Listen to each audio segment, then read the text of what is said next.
Salut à tous. Alors, j'avais envie de vous proposer une démonstration originale de cet exercice très classique qui fait même partie du programme, je considère, avec une méthode convexe qui est démontrer que la moyenne géométrique de n réel strictement positif est inférieure à la moyenne arithmétique. Donc, racine énième de x1 xn est plus petit que x1 plus 3 petits points plus xn sur n. Donc, nous, on va faire une démonstration par récurrence, mais pas n'importe quelle récurrence. Vous allez voir le plan. Le plan, c'est de montrer d'abord P de 2, puis ensuite de montrer que P de n implique P de n-1, et aussi de montrer que P de n et P de 2 impliquent P de 2n.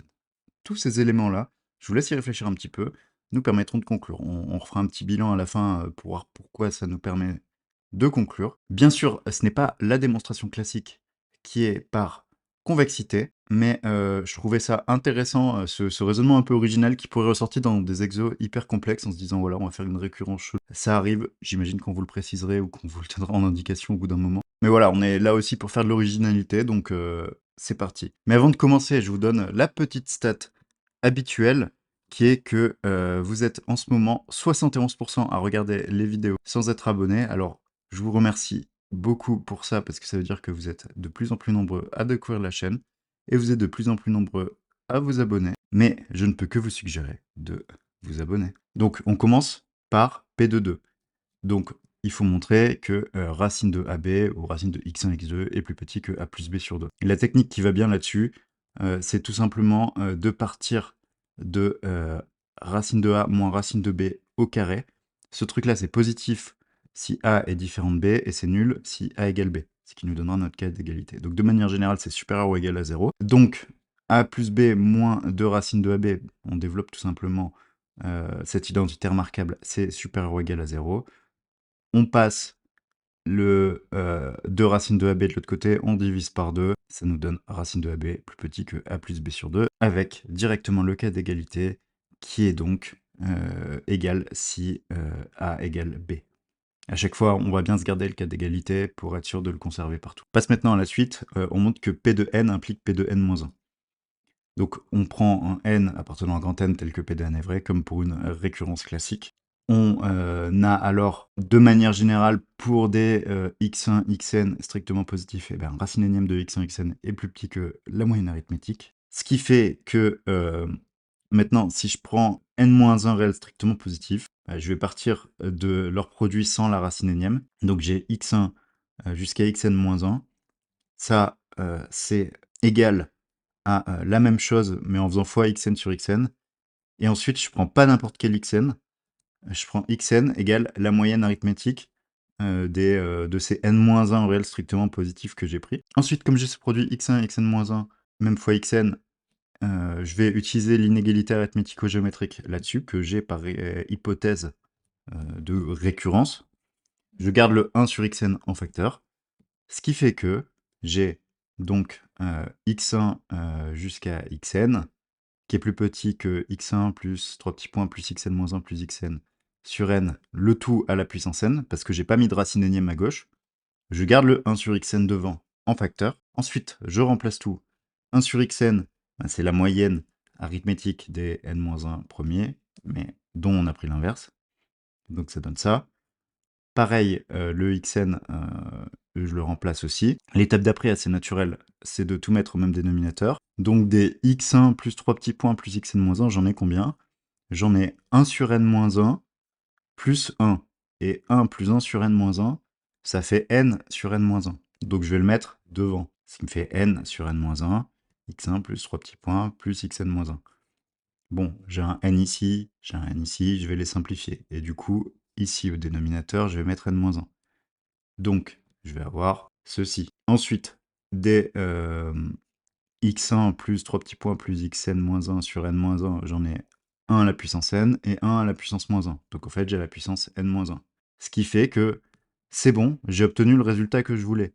J'ai obtenu le résultat que je voulais parce que la conclusion que j'ai pas écrite, c'est que x1 jusqu'à xn-1 est plus petit que ceci à la puissance n-1, et du coup je peux prendre de part et d'autre la racine n-1, ce qui fait que j'ai racine n-1 de x1 3 petits points xn-1 est plus petit que la moyenne arithmétique de ces n-1 termes. Donc la deuxième étape, c'est fait.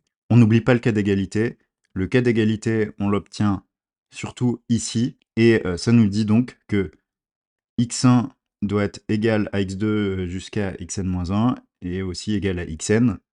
Donc ça veut dire que, notamment, x1 doit être égal à x2 jusqu'à xn-1. Voilà. Donc j'ai fini cette deuxième étape. Je peux passer maintenant à la troisième.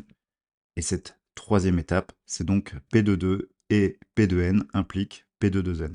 Donc là aussi, il faut se prendre un n tel que P de n est vrai. Et donc, on va montrer à partir de là P de 2n. P de 2, on sait qu'il est vrai, on l'a montré. Donc, on prend x1, x2n, 2n réel strictement positif. On va considérer racine 2 énième de x1 jusqu'à x2n. Ce racine 2 énième, eh bien, c'est racine de racine énième. Et on peut découper x1, x2n comme le produit de x1 à xn, puis de xn plus 1 à x2n. Ce qui donne ça. Donc racine de racine énième, ça passe bien au produit. Et donc racine énième de x1, xn, fois la racine énième de xn plus 1, x2n. On utilise p de 2 pour dire que ça, c'est du racine de a fois b. Donc ça fait a plus b sur 2. Et ça, ce a plus b sur 2, ben maintenant, on retourne sur l'hypothèse où on dit qu'on va utiliser du p de n. Et ça, on sait que c'est plus petit que sa moyenne arithmétique. Et ça, c'est plus petit que sa moyenne arithmétique. Donc ça nous donne ceci. Ensuite, on met tout au même dénominateur. Donc ici, on a du x1 plus 3 petits points plus x2n sur n. Bon, ici, il manque des petits plus, hein, vous l'aurez vu. Et du coup, le sur n et le 2, on peut les mettre ensemble. Donc ça fait du x1 plus 3 petits points plus xn plus 1 plus x2n sur 2n. Ce qui est en fait ce qu'on recherche, parce que c'est x1 plus 3 petits points plus x2n sur 2n. Donc on a montré cette inégalité arithmético-géométrique pour le rang 2n. On n'oublie pas le cas d'égalité. Donc là, le cas d'égalité, c'est quoi? Eh bien, le premier, c'est si A égale B dans le cas 2. Ensuite, on l'a utilisé deux fois. On a dit qu'on avait égalité si et seulement si x1 égale 3 petits points égale xn. Puis aussi si xn plus 1 égale 3 petits points égale x2n. Ensuite, si on remplace, bah, vu que x1, ils sont tous égaux dans ce truc-là, bah ça, racine énième, on pourrait le remplacer par tout simplement x1, parce que ici on pourrait avoir du x1 puissance n, parce que x2 doit être égal à x1, x3 doit être égal à x1, etc. Ici, de même, xn plus 1 doit être égal à xn plus 2, etc. Donc en fait, ici on pourrait le remplacer par x1 égale xn plus 1. Et donc si on a x1 égale 3 petits points égale xn, xn plus 1 égale 3 petits points égale x2n, et x1 égale xn plus 1, bah, la conclusion de ces trois trucs-là, c'est de dire que tout simplement, ils sont tous égaux. Donc là, on a montré la troisième partie. Maintenant, on va recoller les morceaux. Si on recolle les morceaux, qu'est-ce qui se passe? Eh bien, on va prendre un n et on va montrer que p de n est vrai. Donc, on sait que p de 2 est vrai. On prend un cas tel que 2 puissance k dépasse n. Donc ça marche parce que 2 puissance k étant vers plus l'infini. Donc, à partir d'un certain rang, 2 puissance k dépasse n. Donc on prend un cas tel que 2 puissance k dépasse n. Voilà, on sait que ça existe.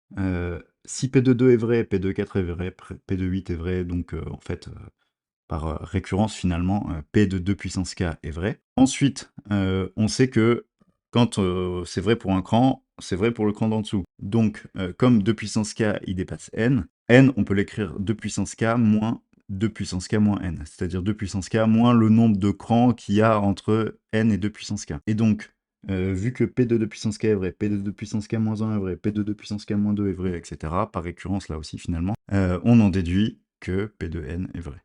Donc, P de n est vrai pour tout n, puisque le n qu'on a pris était arbitraire, ce qui fait que cette inégalité arithmético-géométrique est vraie. On arrive donc au bout de cette vidéo. J'espère qu'elle vous a plu. Je vous le dis à nouveau, abonnez-vous, likez, partagez à vos amis et profitez de la vie.